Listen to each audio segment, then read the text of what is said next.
Alam mo ba kung saan nanggaling ang salitang Biblia? Mula ito sa wikang Griego na ta Biblia, ibig sabihin mga aklat. Pero paano nga ba nabuo ang pinakakilalang aklat sa buong mundo, ang banal na kasulatan?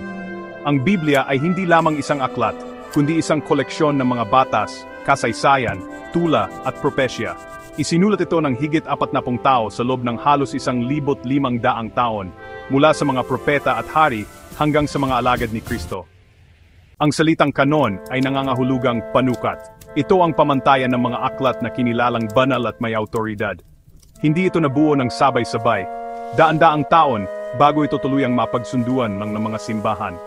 Sa mga lupain ng Israel at paligid nito, natagpuan ng mga arkeologo ang mga patunay ng kasaysayan ng Biblia. Ang Tel Dan Stele na binanggit ang sambahayan ni David, at ang Dead Sea Scrolls na nagpapatunay sa katumpakan ng pagkopya ng mga kasulatan.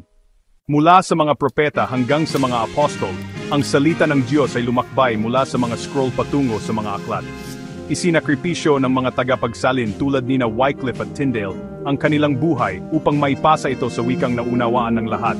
Ang mga Hudyo, Katoliko, Protestante at Ortodokso ay may kanya-kanyang listahan ng mga aklat, ngunit isa ang mensahe ng Biblia, ang pag-ibig ng Diyos at ang kanyang ugnayan sa sangkatauhan. Sa loob ng 1,000 taon, ang Biblia ay naging ilaw ng karunungan, inspirasyon ng sining at gabay ng pananampalataya.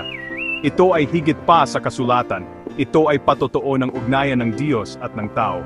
Ito ang kasaysayan ng Biblia, mula sa mga sinaunang scroll hanggang sa aklat na nagbibigay ng pag-asa at liwanag sa bawat puso.